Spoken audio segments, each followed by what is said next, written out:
Halo Bu, ini Iya. Screen aja. Screen sama open cam ya. baik sebentar Bu.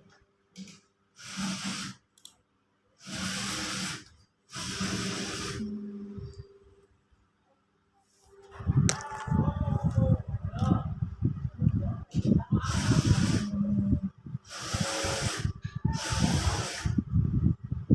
di share screen.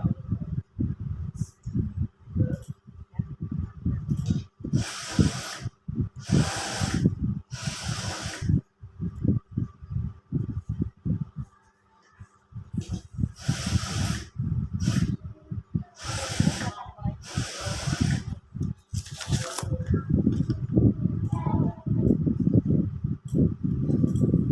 Baik, Ibu mau izin saya menjelaskan terkait kode yang digunakan untuk mengerjakan tugas buku kerja. Nah, di sini tools yang digunakan untuk membantu proses prediksi di sini menggunakan Python Google Colabs. Salah satu alasan saya memilih Python Google Colabs untuk prediksi penyakit jantung ini adalah karena Google Colabs menyediakan lingkungan pengembangan yang mudah digunakan dan gratis.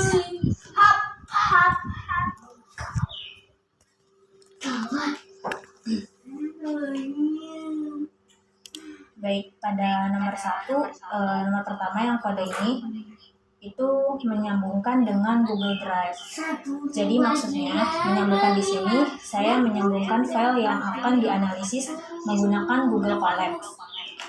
Ini berlanjut pada step 2 yaitu menyambungkan dengan file yang dipilih. Di sini file yang dipilihnya itu file heart.csv, yang dimana file ini sudah disediakan oleh pihak Esercom-nya. Nah, heart.csv ini merupakan dataset yang digunakan. Jadi berdasarkan data yang telah saya ada dalam file, ini terdiri dari 12 kolom dengan rincian sebagai berikut. Ada age, sex, kemudian ada certain fine type, kemudian ada resting rate, habis ini pulang ya.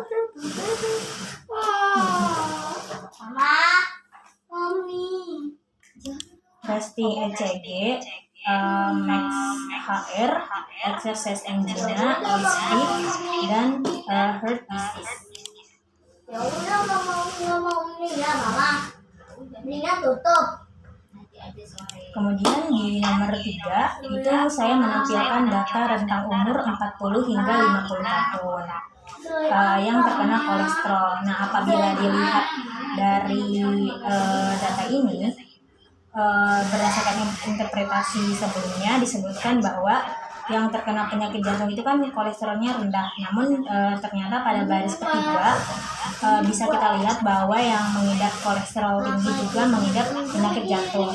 Jadi kesimpulannya, kolesterol bukan satu-satunya faktor yang menyebabkan potensi terjadinya serangan jantung, namun kolesterol bagian dari salah satu faktor yang bisa menyebabkan pasien terkena serangan jantung. Nah, di sini saya menggunakan perintah kode ini untuk melakukan pengindeksan pada sebuah data frame menggunakan library pandas di Python. Jadi saya melakukan indexing berdasarkan posisinya.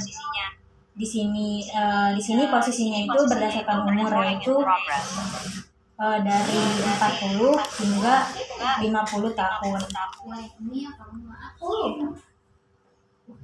Oke, baik. Selanjutnya udah diulang ya. Udah diam. Selanjutnya di nomor 4, berdasarkan hasil ulang. Yang situ.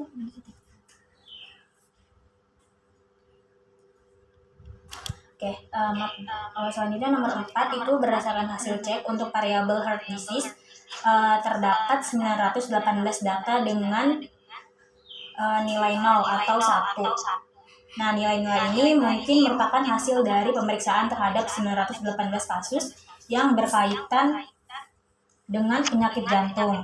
Nilai 0 mungkin menunjukkan ketiadaan penyakit jantung, sedangkan nilai 1 menunjukkan adanya penyakit jantung. Dengan demikian, variabel heart disease mungkin digunakan sebagai target atau variabel dependent dalam analisis data untuk memprediksi keberadaan penyakit jantung berdasarkan fitur-fitur lainnya dalam dataset. Baik, selanjutnya ke kode nomor 5. Pulang. Udah sana. Mau pulang. Nah, pada nomor 5 saya juga membagi dataset menjadi data latih dan data uji menggunakan library Sklearn di Python. Berdasarkan hasil ini, membagi dataset menjadi data latih dan data uji. Terdapat 826 data yang dengan nilai 0. Data dengan nilai 0 atau 1 yang mungkin merupakan hasil dari pembagian dataset untuk keperluan pembelajaran mesin. Nilai-nilai ini kemungkinan merupakan nilai target atau variabel dependent yang akan diprediksi berdasarkan fitur-fitur lainnya dalam dataset. Dengan demikian, dataset ini mungkin digunakan untuk melatih model pembelajaran machine learning untuk memprediksi keberadaan penyakit jantung berdasarkan fitur-fitur yang relevan. Nah, selanjutnya ke nomor 6. Saya juga menampilkan jumlah baris dan kolom berdasarkan hasil cek. Jadi jumlah pada baris dataset itu kan ada 918 kolom. Dan kolomnya itu 918, jumlah kolomnya itu 12. Ini menunjukkan bahwa dataset tersebut terdiri dari 18 entry atau observasi dengan masing-masing entry yang memiliki 12 fitur atau variabel. Selanjutnya ke nomor kode 7. Di sini saya mengecek data null yang bisa digunakan machine learning. Nah, beberapa kolom dengan jumlah nilai nol yang perlu diperhatikan. Kolom H memiliki nilai 0, sedangkan kolom sec memiliki 10 nilai 0. Selain itu, kolom chespine type tidak memiliki nilai 0. Hal ini menunjukkan bahwa sebagian data pada kolom H dan sec ini merupakan tidak lengkap. Meskipun terdapat nilai 0, dataset ini masih tetap dapat digunakan untuk pembelajaran machine learning. Selanjutnya kita lanjut ke kode nomor 8. Nah, di kode nomor 8 ini saya menampilkan tipe data atau pengecekan data berdasarkan hasil ini. Terdapat beberapa informasi yang dapat dijelaskan. Yang pertama itu pada data types. Nah, di kolom H memiliki tipe data plot 64 yang mungkin menunjukkan bahwa kolom ini berisi nilai numerik desimal. Kemudian pada kolom sec di sini certified type, resting ECG dan exercise engine memiliki tipe data object yang mungkin menunjukkan bahwa kolom-kolom ini berisi nilai kategorikal atau teks. Nah, kolom resting BP kolesterol, fasting BS, max HR, all peaks, dan heart disease memiliki tipe data inti 64 atau plot 64 yang menunjukkan bahwa kolom-kolom ini berisi nilai numerik. Nah, selanjutnya data check. Dari segi data checknya. Nah, data yang ditampilkan ini merupakan contoh beberapa baris dari dataset yang terdiri dari beberapa kolom seperti age, sex, certifying, resting BP, kolesterol, testing BS, testing CG, max HR, exercise angina, all peaks, astolog, dan heart disease. Nah, contoh data ini menunjukkan berbagai nilai seperti usia, jenis kelamin atau seks, nyeri dada, jenis nyeri dadanya kayak chest pain, tekanan darah, istirahat kayak resting BP, dan kolesterol juga dan juga lainnya.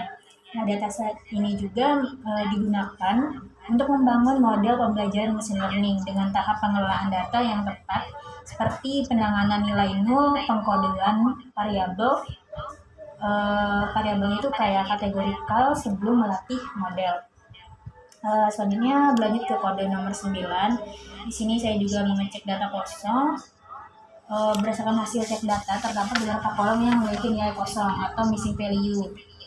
Value H memiliki 7 nilai kosong, sedangkan kolom Z memiliki 10 nilai kosong. Hal ini menunjukkan bahwa sebagian data pada kolom H dan Z mungkin tidak lengkap dan perlu ditangani sebelum digunakan pada pembelajaran machine learning. Terdapat beberapa cara untuk menangani missing value, seperti menghapus baris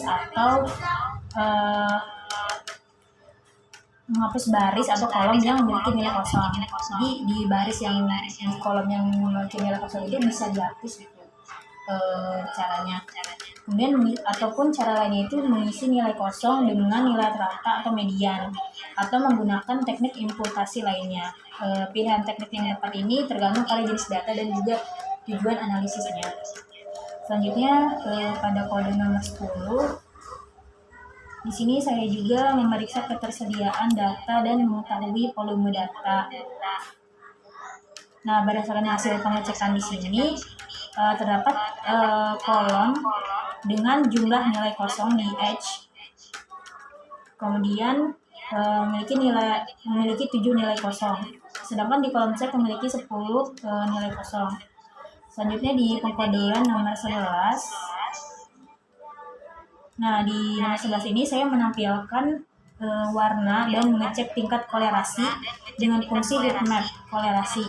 Nah, hasil kolerasinya antara kolesterol dan penyakit jantung menunjukkan nilai 0,062 menunjukkan untuk kolesterol dan 0,23 untuk penyakit jantung.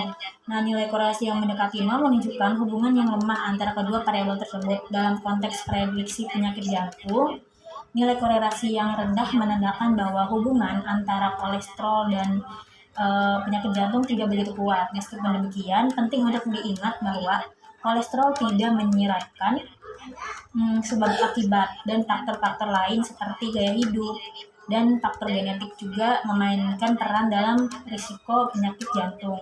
Oleh karena itu, hasil korelasi ini perlu dipertimbangkan bersama dengan faktor-faktor lain dalam upaya prediksi jantung gitu. Jadi hasil korelasi ini juga belum tentu semua keseluruhan itu pasti menjadikan faktor bahwa itu terkena penyakit jantung, tapi untuk terkena penyakit jantung itu bisa aja ada faktor lain juga yang bisa dijadikan bahan pertimbangan gitu. Selanjutnya di sini nomor 12, saya juga membuat atau menampilkan deskriptif statistiknya.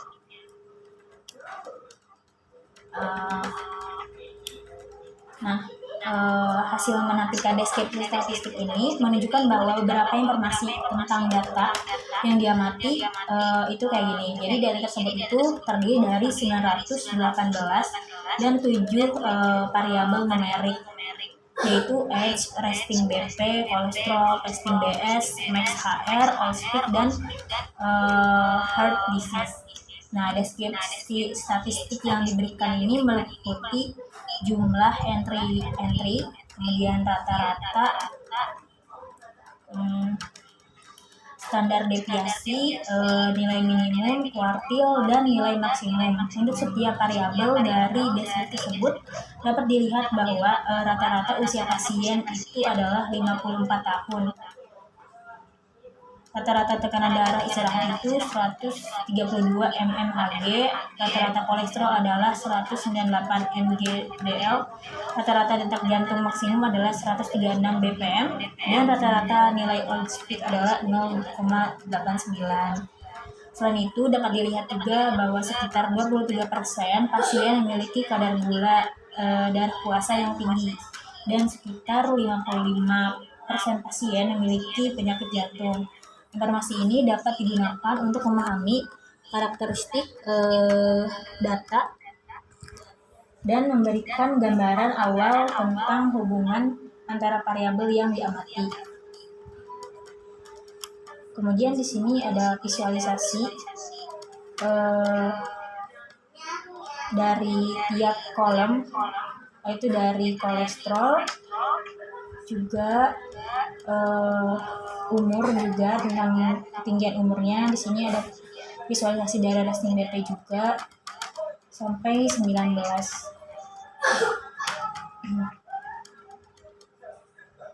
Nah, selanjutnya di nomor 20, saya menggunakan Python dan library Pandas untuk memeriksa apakah satu kolom dalam dataset itu tidak seimbang. Nah, untuk memeriksa apakah suatu kolom dalam dataset tidak seimbang, ini ada hasilnya yang menunjukkan bahwa pada kolom heart disease memiliki 508 entry dengan nilai 1, kemudian 410 entry dengan nilai 0. Dari deskripsi ini dapat disimpulkan bahwa kolom heart disease cenderung tidak seimbang dengan jumlah entry.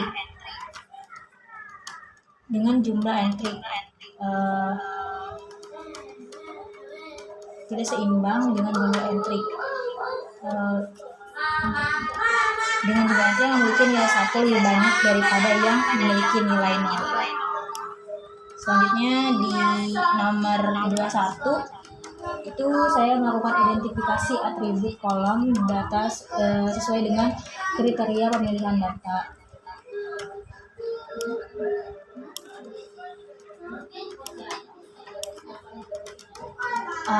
Dataset yang diberikan ini memiliki 12 kolom, yaitu age, sex, sertifikat yang tadi itu. Nah, kolom-kolom ini sesuai dengan kriteria pemilihan data untuk analisis penyakit jantung yang meliputi informasi tentang usia, jenis kelamin, tekanan darahnya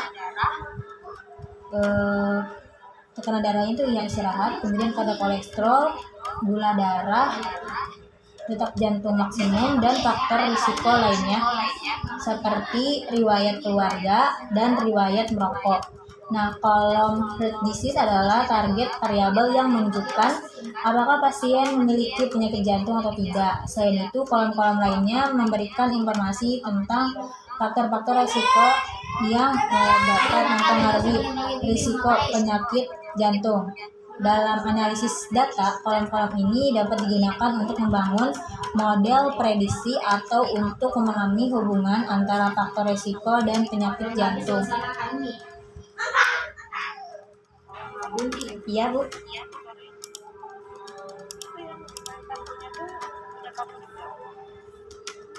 Iya, Bu, jadi untuk jaga-jaga kalau misalkan tiba-tiba komputer saya nge-lag, jadi biar saya ngabarin di DP sebelah.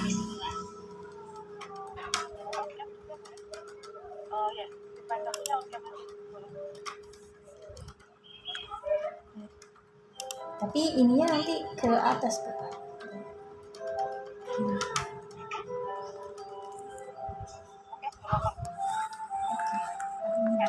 Iya, Bu. Nah, ini tuh ya, Bu. Oke. Selanjutnya di nomor 22, saya juga melakukan identifikasi report row data sesuai kriteria pemilihan data. Nah, dataset yang diberikan itu kan memiliki 12 kolom, yaitu age, sex, yang tadi. Kolom-kolom ini sesuai dengan kriteria pemilihan data untuk analisis penyakit jantung. Nah, selanjutnya di nomor 23, saya juga menampilkan ini min atau nilai rata-ratanya pada file Heart CSP.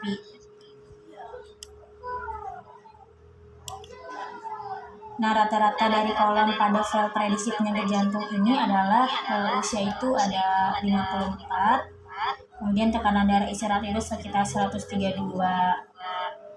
39 sekian, kemudian kolesterol ini ada 198 sekian, kemudian gula darah puasa juga 0,23 sekian, dan juga detak jantung maksimum itu 136 sekian.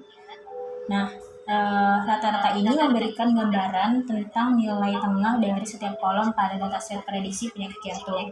Misalnya rata-rata usia pasien adalah sekitar 54 tahun. Nah, rata-rata tekanan darah juga sekitar 132. Kemudian rata-rata kadar kolesterol ini adalah 199. Dan rata-rata penyakit jantung menunjukkan sekitar 55% pasien dalam dataset ini memiliki penyakit jantung. Kemudian untuk nomor 24 saya juga menampilkan kolom median.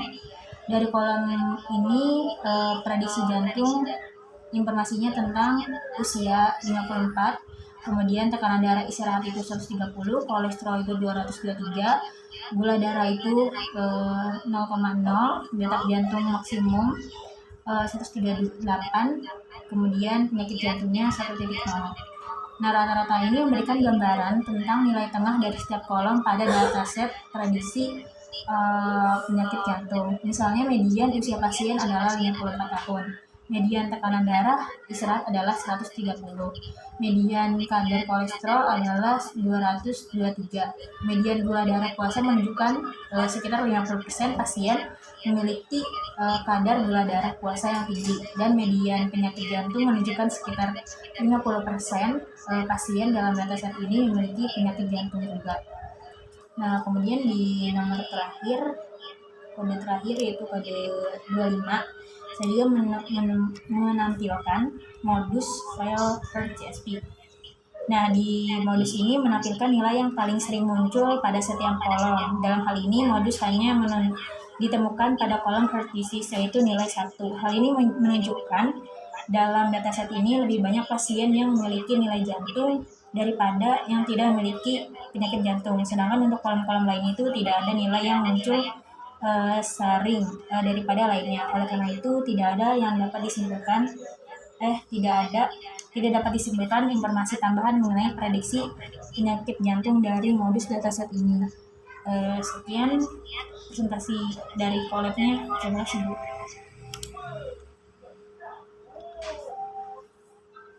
Kasihan terapi ini kan bukan kamu dengan menggunakan apa?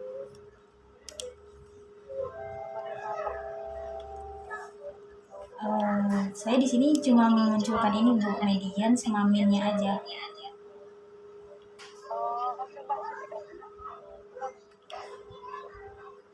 Hasil klasifikasi Klasifikasinya di sini saya hanya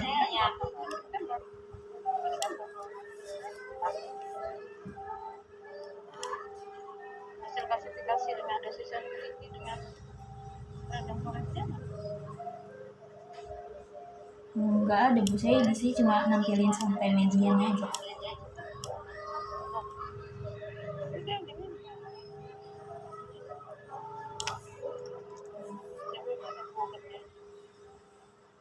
Oke, sebentar, Bu.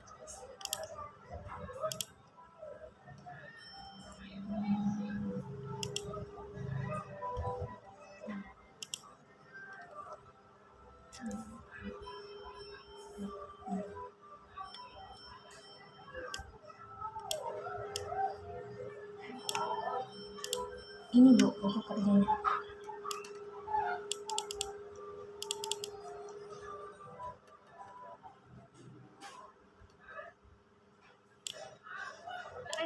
Ya, Bu. Coba ambil yang soalnya jangan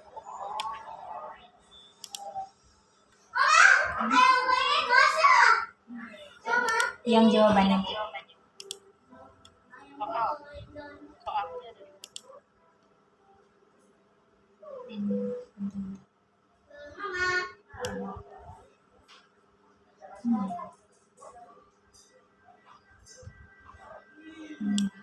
nah itu tuh turun bawah tugas praktek. Nah itu tugas praktek Oh, iya. tugas praktek ini bukan kerja. Oh, iya, Bu. Bentar.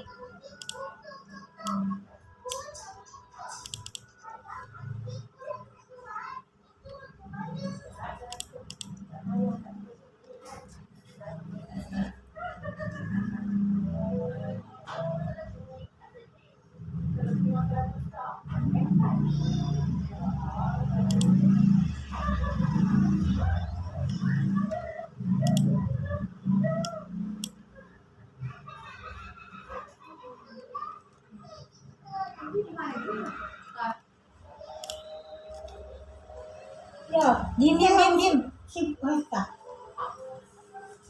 Ya.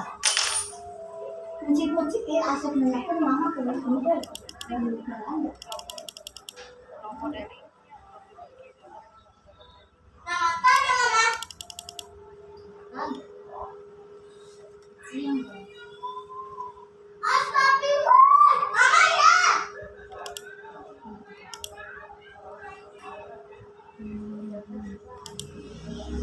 Sebentar lagi mau.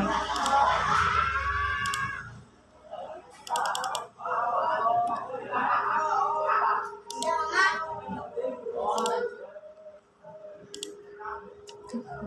Kita di bawah jangan gitu.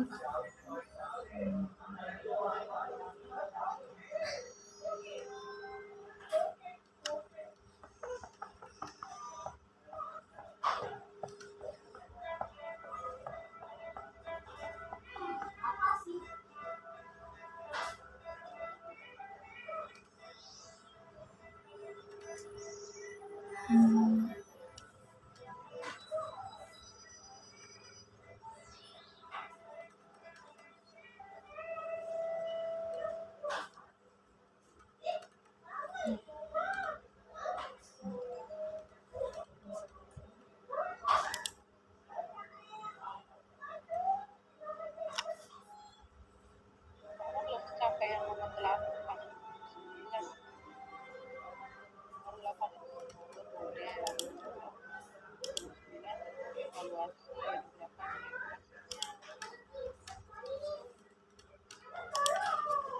apa kamu lihat? Oh, berarti yang tadi salah ya Bu ya? Iya, Berarti tinggal nomor 8, nomor 9 ya Bu?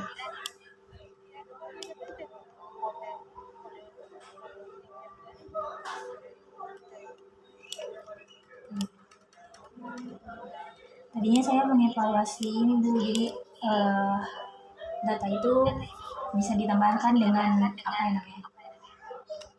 Dengan menambahkan referensi dari luar gitu ya. Berarti harus diperbaiki ya.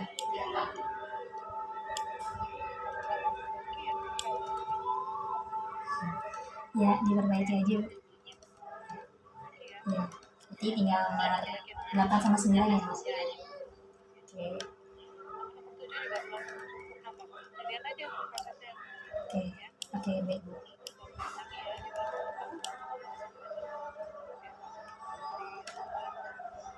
Baik Bu.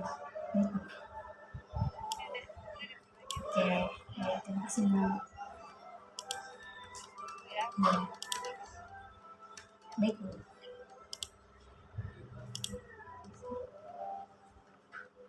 Hmm.